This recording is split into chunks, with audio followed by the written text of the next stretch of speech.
just a welcome. We want to make sure that you visit the exhibitors. Tomorrow, I think, is the next time you can do that. So there might maybe a little snack time after this session to go down there. Make sure you're tagging MLA in your social media posts. Clayton here, one of our conference committee members, is modeling the conference t-shirt. All proceeds go to MLA. And it makes you look good. After the next session, please join us for the President's Reception, free cocktails. And after that, it's the Dinner and Hall of Fame Awards. And tonight, there is karaoke, right? Yeah, and then tomorrow morning at 8 o'clock sharp, there's the business breakfast. If you want to come and get down to business with us. So with that, I'm going to introduce today's very exciting speaker. Dr. Montano is an assistant professor. Oh, I should introduce myself. I'm Andrea Fiorillo. I am the co-chair of MLA's Intellectual Freedom Social Responsibility Committee. And Sam and I go back months and months. Dr. Montano is an assistant professor of emergency management at Massachusetts Maritime Academy.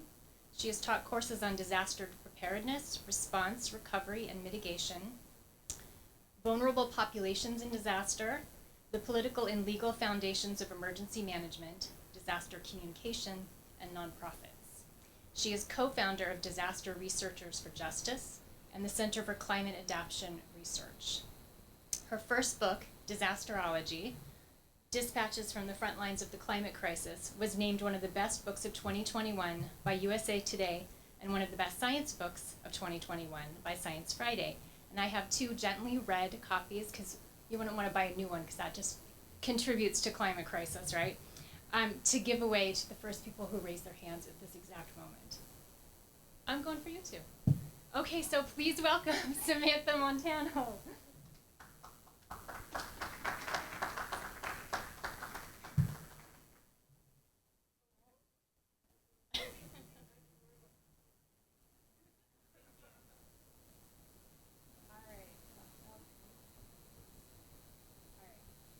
Everyone. Thanks for being here today. So today what I'm going to do is tell you the kind of story of how I got started doing disaster work, which also happens to be a large part of the story that is in the book that I wrote. And so we'll just kind of jump right in. So I grew up in Maine, but my first big disaster that I went to was down in New Orleans after Hurricane Katrina and the levee failure. I was in high school in Maine when Katrina happened, but my high school wanted to send a group of volunteers down to the city to help with the rebuilding efforts. And so I was 16 and ready for an adventure, so I jumped on the plane with them and didn't really know what to expect at all. I had never been to New Orleans before. I had never seen destruction on the scale of Hurricane Katrina and the flood. But once we got to the city, a few months after the storm, very quickly realized the extent of the destruction and really the extent of the help that was needed throughout the city. So we spent our first week there kind of just going from house to house, mostly in the lower Ninth Ward, which is a predominantly Black neighborhood, which was one of the most affected neighborhoods in the city. We spent a lot of time talking with the homeowners in the city, hearing their stories about the failed response and also the challenges that they were facing during the recovery. So we spent that week kind of helping with all of the different rebuilding nonprofits that had come to the city to help, some new ones that had sprung up in the aftermath, given how much need there was. We did everything from physically gutting homes to helping people lay new foundations to putting up sheetrock to clearing debris away from property, kind of whatever physical labor was needed throughout those neighborhoods. We also spent a lot of time talking with the people who had been in New Orleans volunteering for many months at that point. We were talking with them about how the recovery process was actually unfolding. when you watched the news, there were all of these stories about these billions and billions of dollars from the federal government going down to New Orleans to help with the recovery. And yet we're looking around and it was New Orleanians and the volunteers that were there doing all of the work. We didn't, see anybody from FEMA or see any of these government officials that we kept kind of hearing about on TV. And so throughout this week, started to begin to gain a sense of how much help was really going to be needed. We started, the other volunteers we were talking to were talking about recovery timelines of 10 years, 15 years to actually rebuild the city. And if you think about it, right, you have to rebuild essentially everything. 80% of the city had been flooded. Of course, that's not going to happen overnight, but still 10, 15 years were these numbers, especially when you were only 16, that seemed really kind of incomprehensible. And so I went back to Maine, made the maybe a little bit eccentric announcement to my parents that I would be moving to New Orleans to help with the recovery in the long term. They were like, that's fine, you need to turn 18 first. So waited a year or so and then moved down to New Orleans, where I worked with a whole bunch of those recovery nonprofits that were still in the city, helping with everything that needed to be rebuilt. So some of that was still rebuilding homes. In the long term, though, a lot of that were things like helping people fill out FEMA paperwork, helping them fill out insurance paperwork, babysitting people's kids so they could go and track down a building permit that they needed, going to protest at City Hall when there was a housing policy that they were threatening to implement that would have harmed the local community. So really, again, kind of just anything and everything that needed to be done during this long-term recovery. While I was in New Orleans, I also started learning a lot more about the disparities in the recovery. So it wasn't only that there were these very stark disparities in the actual impacts from the floods in terms of who was most affected in the city, but you also saw that reproduced and kind of doubled down in the recovery itself. The neighborhoods where there were higher rates of people of color, where there were more low-income people that were living there, they were the neighborhoods that were having the hardest time accessing the recovery aid, especially from government sources. And so you started to, after many years, be able to go through New Orleans and you'd walk down one street, everything was recovered, looked new, you couldn't really tell that anything had happened. You'd kind of turn the corner, walk down the next street, and it would look like the storm had happened just the day before. And so throughout my time in New Orleans, there was a lot of learning about not just the challenges of recovery overall, but these disparities along the lines of race, class, and gender that become apparent during the recovery, and all of the kind of secondary impacts that can have on communities and on the city as a whole, right? As the people are going through recovery, it's not just physically rebuilding homes, but you're also having a mental health crisis. You're seeing increases in domestic violence, increases in suicide, with a complete lack of access to mental health care. You're seeing other forms of health disparities that are higher than they were pre-Katrina. You're seeing the school system be taken over by a charter system, and you're seeing the kind of repercussions in the public education system throughout the city. You're seeing challenges within the criminal justice system. And so you're seeing all of these kind of negative rippling effects that many, many years after the storm were kind of just coming to fruition, that were very much still a part of this recovery. So while I was living in New Orleans, we had another disaster happen. We had the BP oil disaster happen in 2010. So we were 5 years about into the Katrina recovery, kind of going strong with that.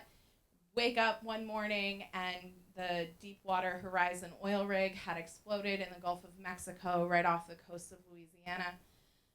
And at first, it was a really tragic event for the people who had been on the rig.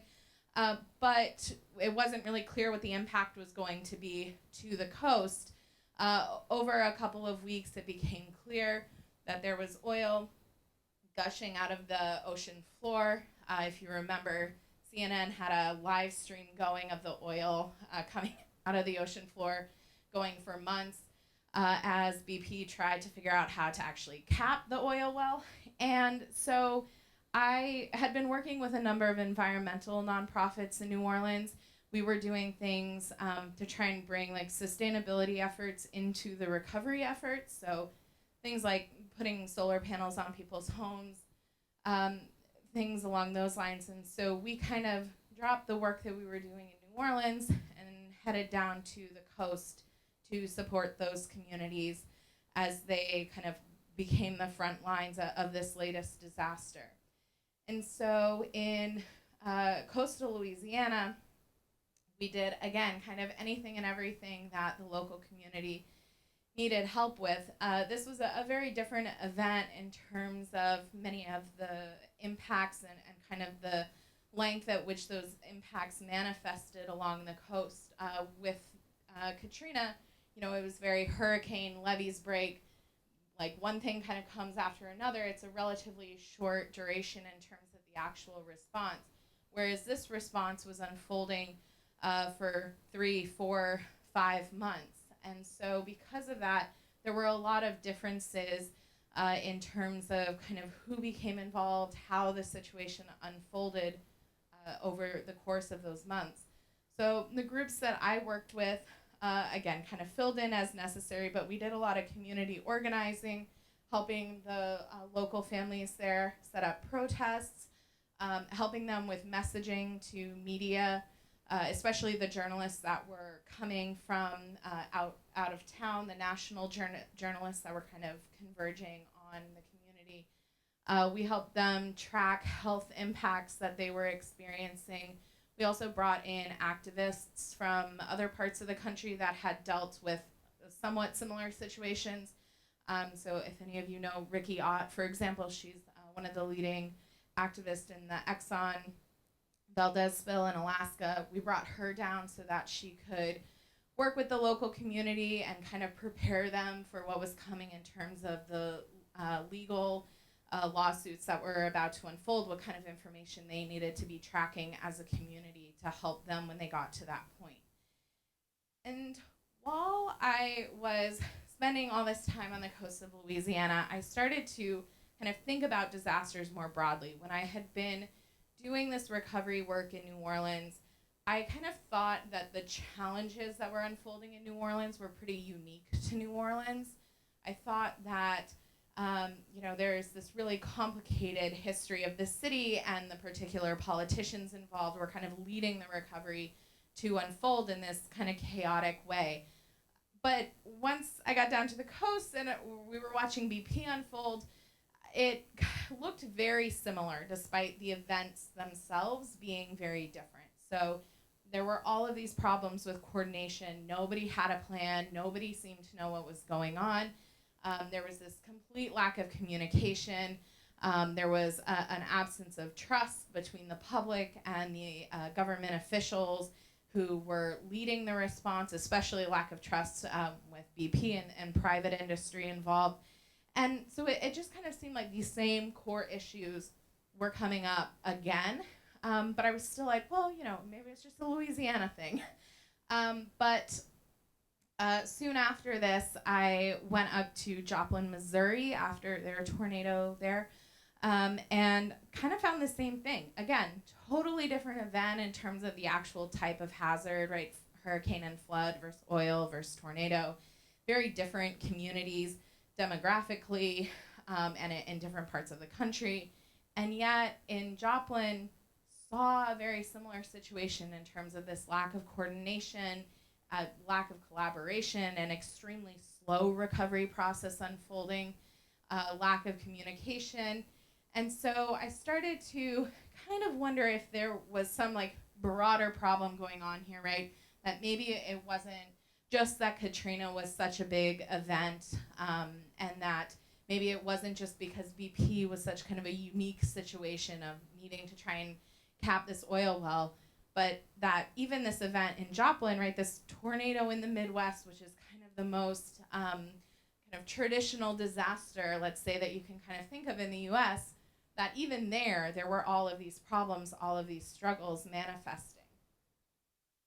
So I started to think a little bit more broadly about how if I wanted to help people that were affected by disaster, if the best way of doing that was physically going and helping them rebuild their houses, and helping them, fill out insurance paperwork, or if there was some like broader need for trying to make these situations less bad for people. And I was very fortunate that I stumbled upon a professor in my undergrad who had a background in doing disaster research and made me aware that the discipline of emergency management exists, which is not a discipline many people have heard of before. It's a new discipline and it's very small, but they were doing the exact kind of research that I thought could kind of lead to some answers to these kinds of questions that I was having. And so I ended up going to North Dakota State University to their emergency management doctoral program and quickly learned that actually we've been studying disasters for at least the past 100 years. We have loads and loads and loads of research on disasters from all kinds of different disciplines, that we have a really, really, really good idea of how we can prevent disasters. We have a really great idea of how to make them less bad when they happen. And we also know how to do recovery better. The problem is we're not doing it. And so I spent a lot of time there learning what that research said, doing some research of my own.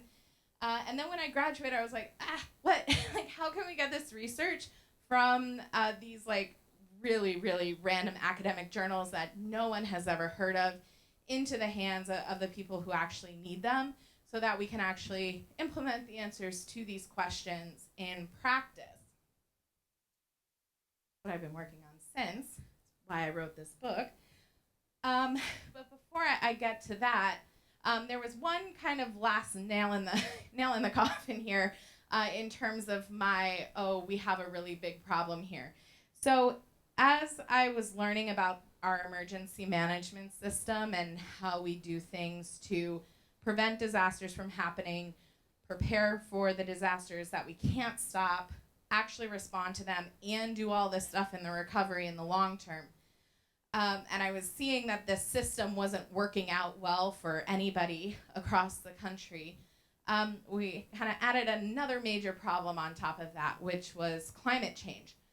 So I grew up in Maine, so we're like largely environmentally conscious, but so I had learned about climate change a little bit in school, but it wasn't something that was super front of mind for me, especially once I moved to New Orleans, which maybe now sounds strange, but at the time, 2006, 2007, the focus was very much on Hurricane Katrina. The connections to climate change were not really being made publicly, kind of in smaller environmental groups, but that was not at all part of the public narrative of Katrina.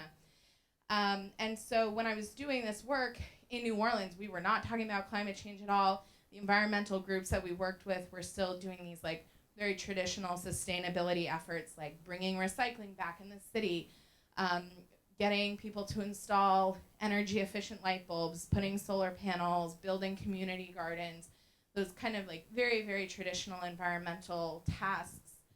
But once VP happened, and I started going down to communities like Grand Isle on the coast of Louisiana, climate change all of a sudden became a much, much bigger focus, and all of a sudden became kind of one of, if not the most pressing issues for the work that we were doing, not only in response to BP, but also back in New Orleans. So I don't know if anybody has ever been to the coast of Louisiana, but if you go there, you can see climate change happening right in front of you. So you have the oil industry right along the coast. You have refineries out in the distance in the water. You can see the oil rigs. These are the roads that a significant percentage of America's oil comes through. And you can see old Louisiana Highway 1, that's what's in the picture here. This road is now submerged underwater.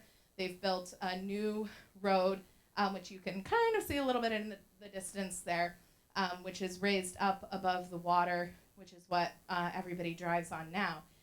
But you can see all of this used to be wetlands. This is the disappearing wetlands on the coast of Louisiana that you hear about.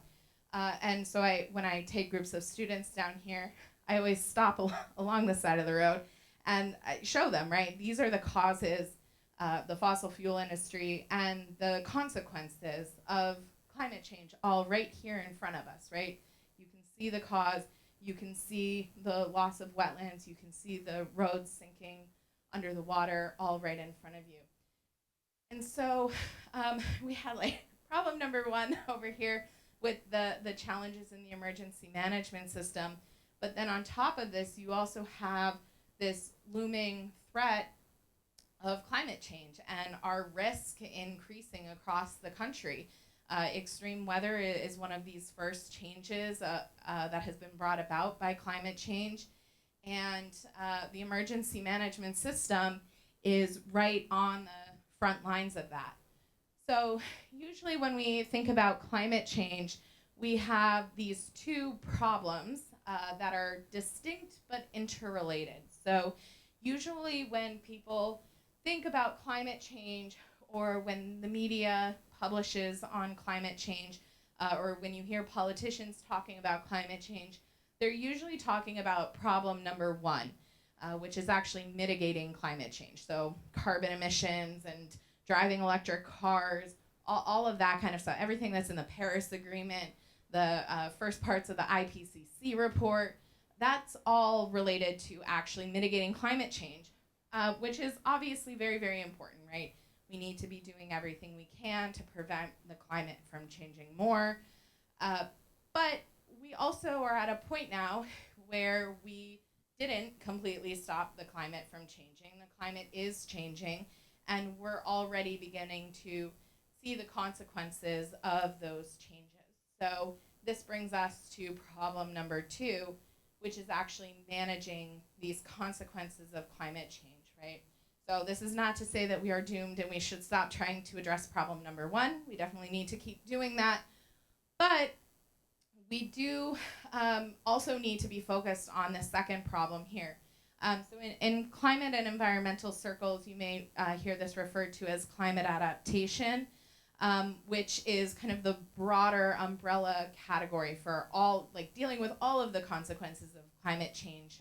So kind of these broader like ecosystem changes, changes to food security, water security, and part of that is extreme weather events, which is falling under our heading of emergency management here. So since going to graduate school, doing research, I pretty much spend all of my time dealing with this problem number two, and specifically thinking about what we need to do to make our emergency management system better so that it can handle all types of disasters, but especially the ones related to climate change better than they have. So everything in emergency management, everything that we do is impacted by climate change. We're what I would call a frontline system. So our emergency managers are literally in the communities where these climate impacts are already happening. If you think about the wildfires out west, you think about the drought out west, think about the hurricanes along the Gulf Coast, sea level rise along the coast, early spring flooding in the Midwest. All of these extreme weather events and disasters that we've had over the past several years are all, in the best scenario, being handled by emergency management and all being made more challenging by climate change. So when we think about kind of what changes we need to make moving forward, we need to do a lot. And this is not a small ask or an easy task, to be honest.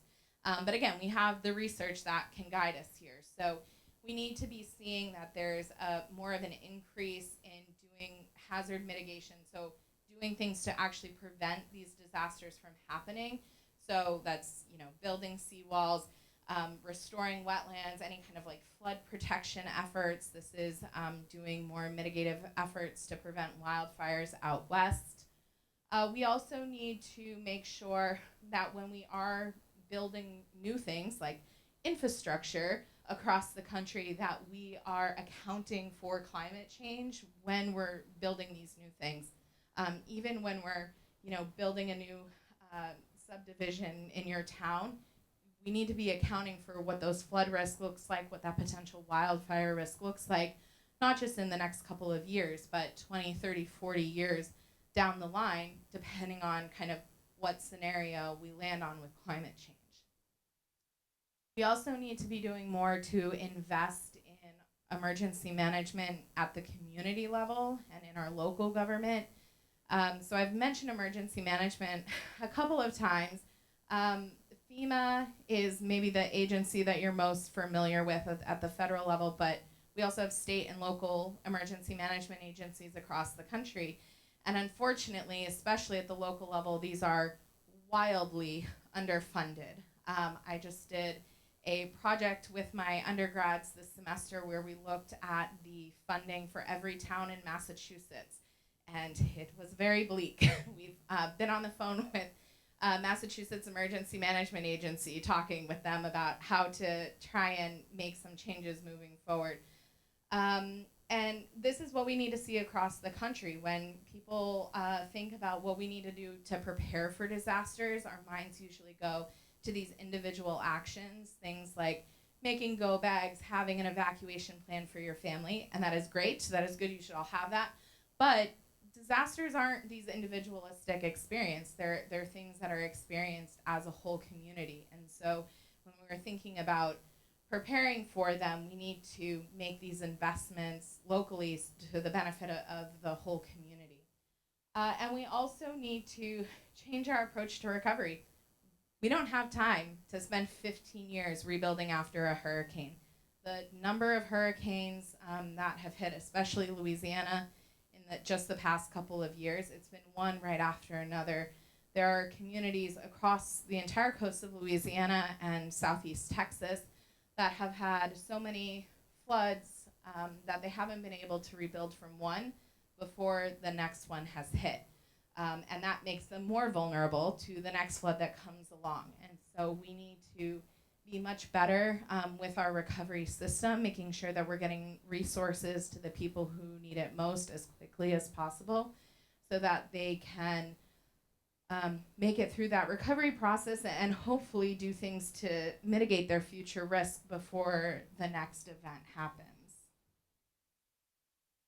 So, like I said, I wrote this book. So after I graduated, I was kind of trying to figure out what came next. I was teaching, but I also felt like that wasn't really enough. And so I was spending the summer up in Maine, summer of 2017. And right as Hurricane Harvey started in Texas, or we saw Hurricane Harvey in the Gulf of Mexico, heading towards Texas.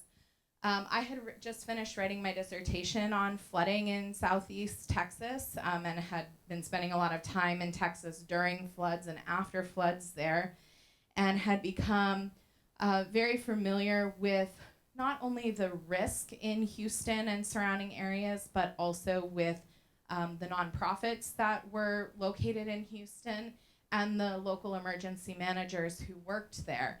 And Harvey was a storm that was so big that it would challenge any community in the country, but I knew that Houston had some particular vulnerabilities because of how overwhelmed their local responders had been in the past several years. They had had 3 major floods in the 2 years leading up to Hurricane Harvey, and so everyone was really tired.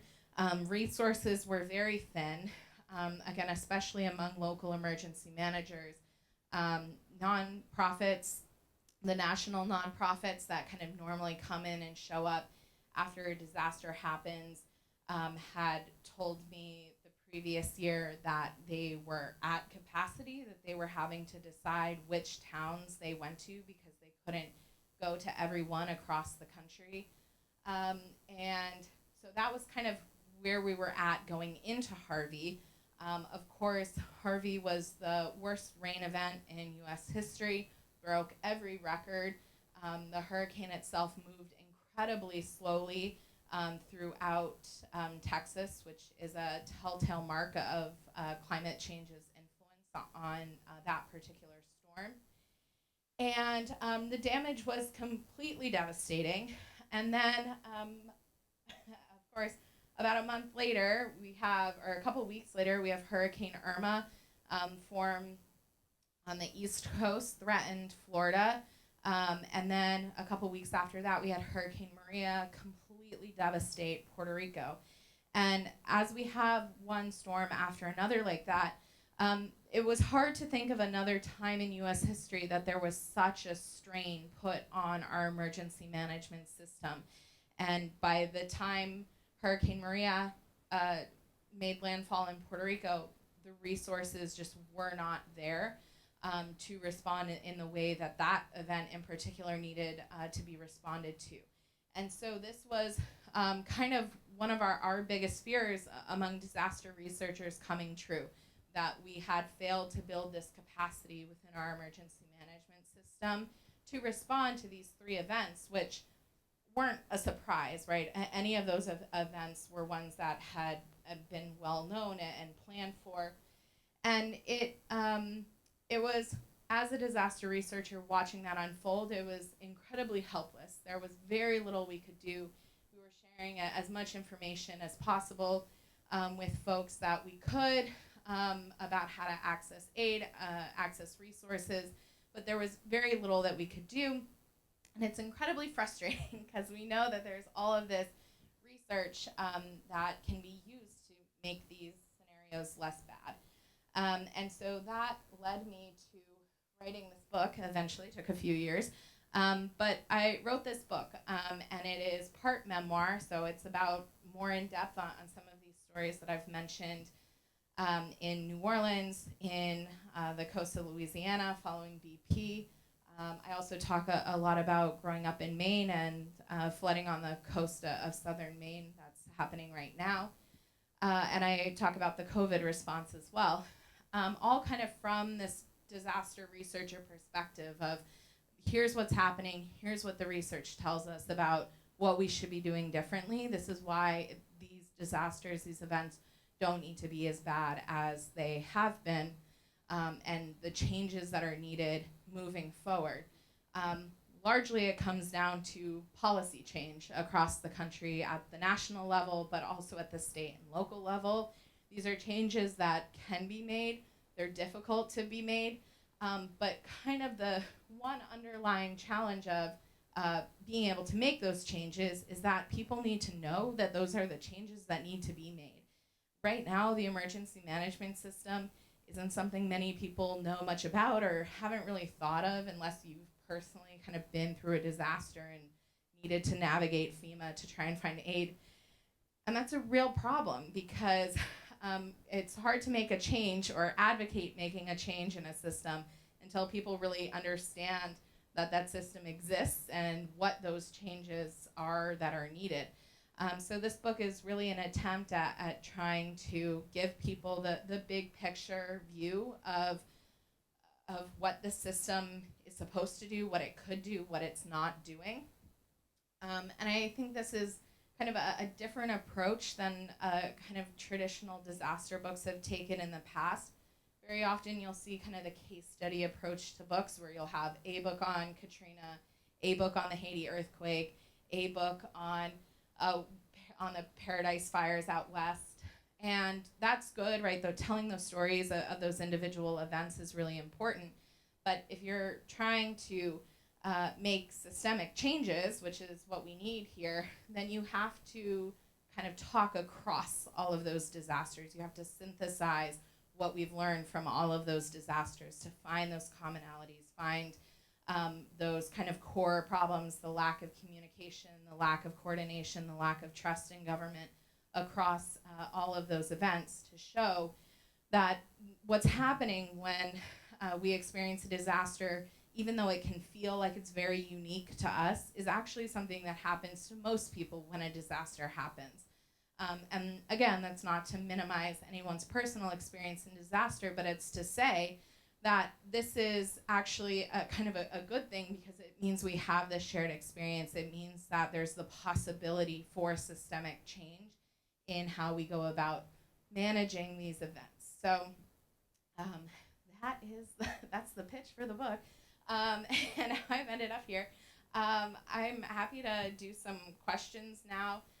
You can also, if you're like wanting to learn more about this, you can follow me on Twitter. I also send out a monthly newsletter, which you can find on my website, where I kind of sum up all of the disaster news that has happened that month. I try to keep things light. There are memes in it, so it's hopefully not too depressing or anything. Go for it.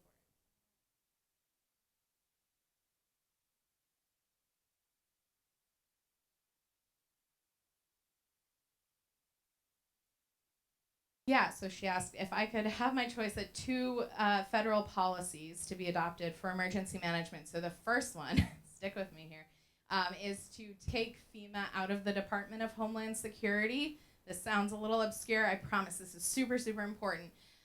So prior to 9/11, FEMA was an independent cabinet level agency. They had a direct line to the president when disasters happened.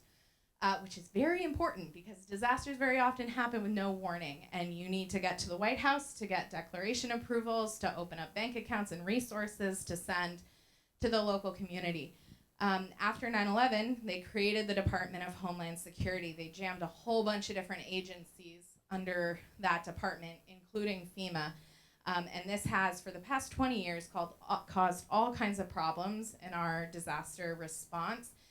There's a lot of infighting and like political back and forth that happens as the head of FEMA has to go through DHS to get to the White House. There have been financial implications for FEMA in terms of not having access to the funding that they need, or having it taken by DHS. So removing from FEMA, from DHS, again, kind of feels obscure, not something that most people are thinking about, but that's super important moving forward, to give them back their autonomy.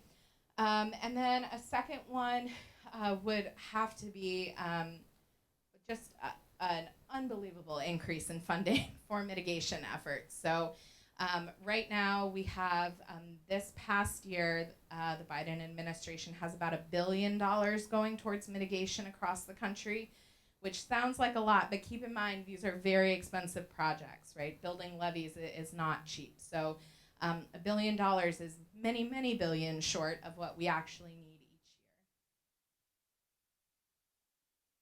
year. Yeah.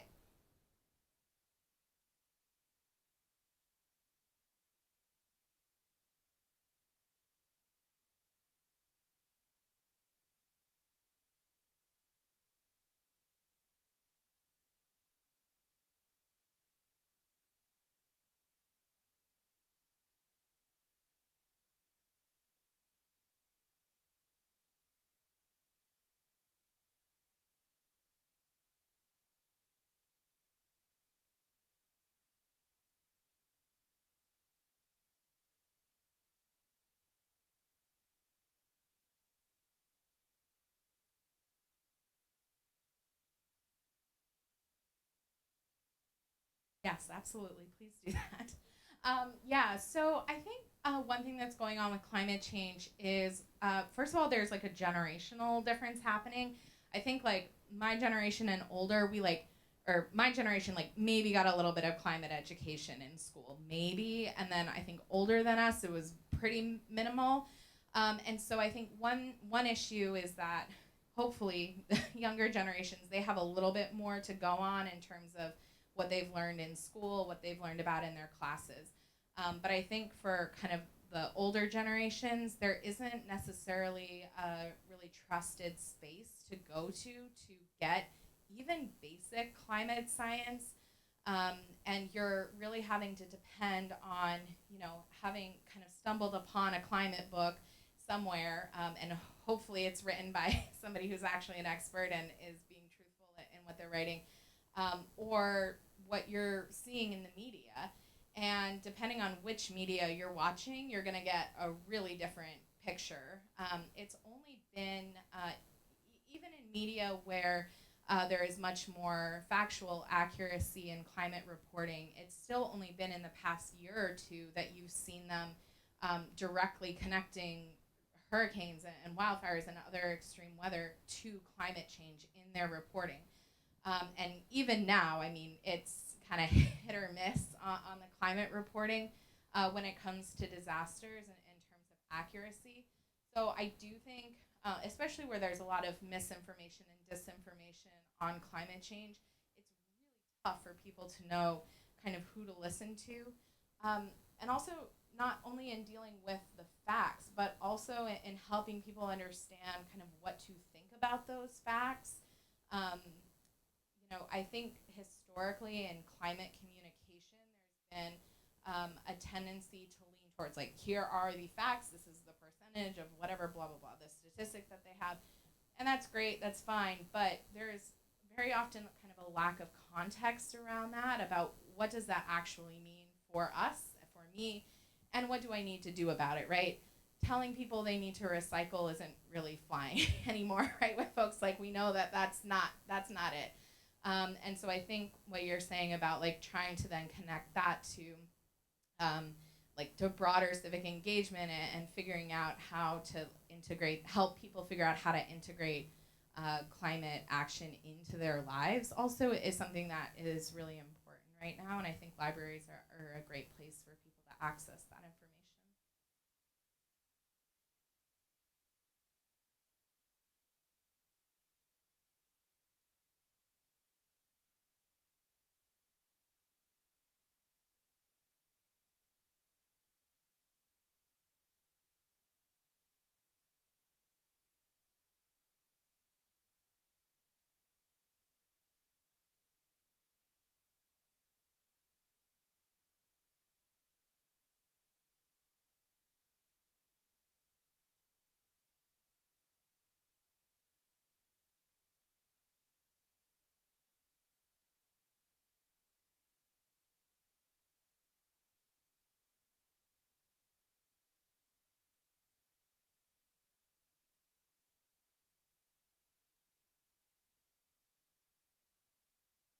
Sorry to tell you, it's not great.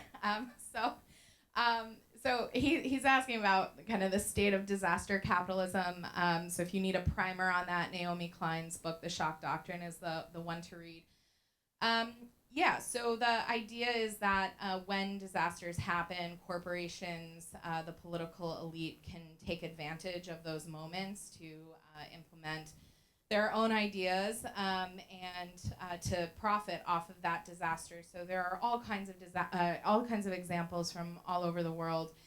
You have international hotel chains coming in after the Indian Ocean tsunami, taking the land right along the water, kicking out the people that had lived there.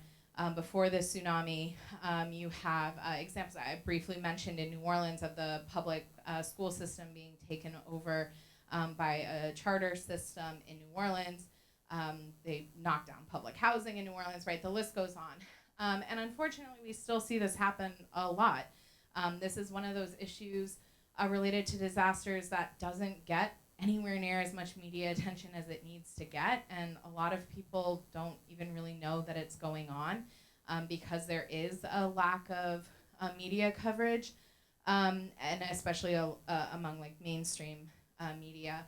So there's really not a lot being done to counteract that, unfortunately. There, it's not even actually even thinking about within what is researched in disaster research. It's one of the least researched areas, which is really unfortunate. And of course, we've seen it kind of on the largest scale ever with COVID, with who has benefited monetarily throughout the response. So it's a tough area that needs more attention. Sorry, no, it's not great.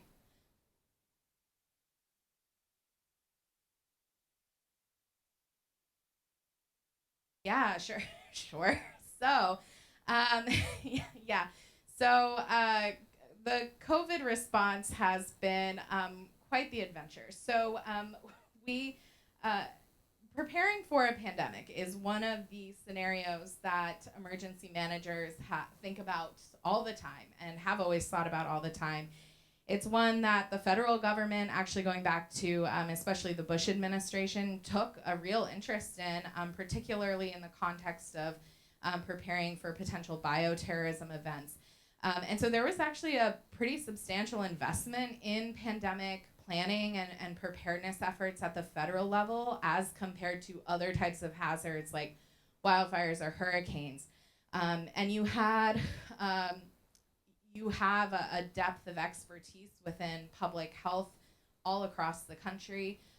When the pandemic started, I was teaching at University of Nebraska in Omaha.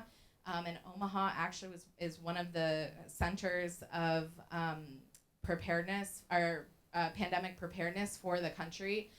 And so when the pandemic started, when I literally looked out my window in Omaha, we had some of the first COVID positive cases coming from those initial cruise ships were airlifted into Omaha to the biocontainment unit at UNMC there. And so it, at first, back in like February 2020, kind of looked like our systems in the US were working. Once we learned that the testing hadn't been being done correctly across the country and that we were not testing at the rate we would need to be able to catch these cases and do contact tracing, that's when everything kind of immediately fell apart. And so, from an emergency management perspective, we were in kind of uncharted waters in terms of figuring out what the role of public health was versus what was the role of emergency management. Unfortunately, these two professions have been very siloed and kind of kept separate from one another prior to the pandemic. And so, once the pandemic began to unfold, there was a lot of confusion and lack of coordination between those two systems, um, which is frustrating. Again, something that kind of should have been an issue that was addressed pre-COVID. And that has really continued throughout the entire response of emergency managers trying to kind of step back and let public health lead in the response. But we also in emergency management had a huge issue. I was talking about the strain that was felt during the 2017 hurricane season. That was nothing compared to the strain felt on that system during COVID. For the first time in US history, every single emergency management agency in the entire country had to activate all at once, which doesn't work well because our system is built to rely on aid coming in, mutual aid coming in from other states when a disaster happens. And so in this situation, you have a long duration catastrophe occurring where every state needs help at the same time. That isn't going to come from other states in any meaningful way. That has to come from the federal government. And where you see a complete breakdown of the federal government in the early response, there's no one there to really pick up the slack other than these local grassroots movements and organizations that try to fill in at the local level. But it's just on such a scale that it completely overwhelmed the emergency management system. So, it's tough. Long duration responses are very, very different than a tornado response. You're having to navigate different types of human behavior in the public. You're having to navigate trust with public officials in a much different way. You're seeing improvised policy changes being made, which is very unusual during a disaster. And so it's a very different kind of response, and it's not one that we have prepared for, obviously, in the way that we needed to have prepared for. But moving forward, it's also an important case study in what kinds of changes are needed.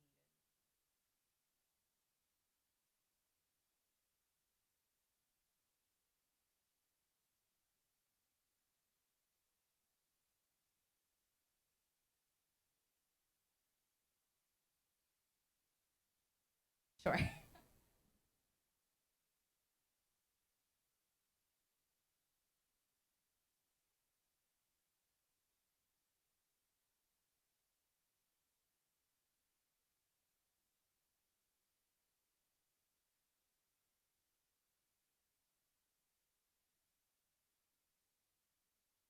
Yeah, for sure. Yeah, so I would actually say the same thing. So I teach undergrad emergency management majors at Mass Maritime Academy.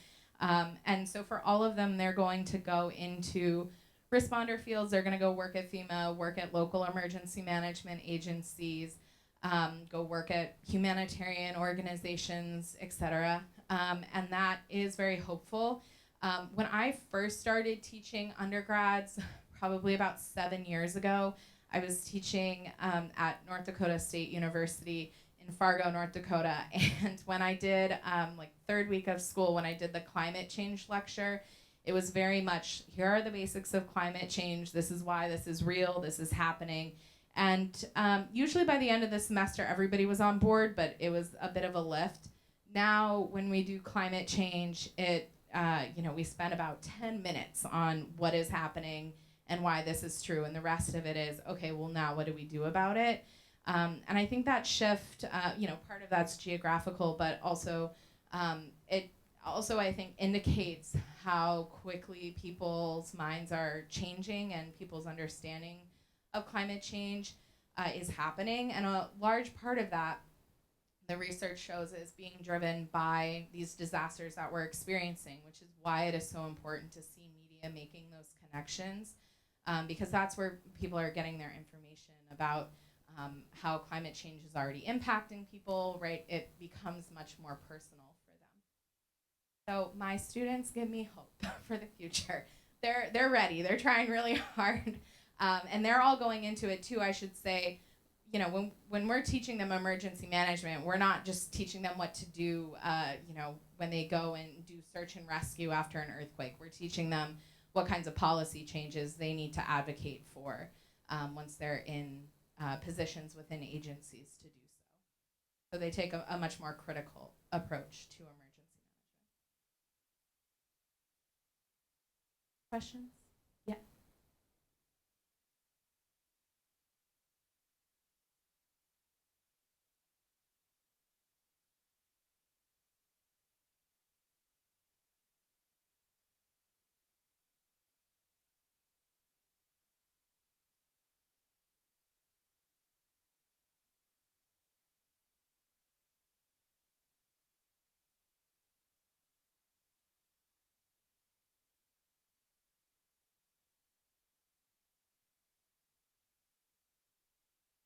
Yeah, sure. So, one thing I would say here is that doing those individual disaster preparedness efforts is helping with climate change, right? So, making sure you and your family are prepared for a disaster to try and take some of that pressure off of those local resources is really good. So, the disaster kits, having evacuation plans, making sure that have an out of state contact person that everybody in your family knows to call if you get separated and phone lines aren't working well. So, bringing up those kinds of disaster preparedness things are good. Also thinking, so that's at an individual level, but also thinking about how, as a library, you can be a space for preparing for disaster. Resources there.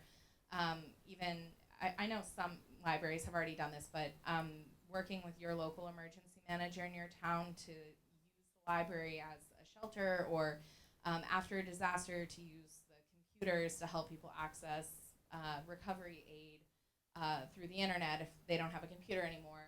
Those types of things are all things that I think libraries are in a really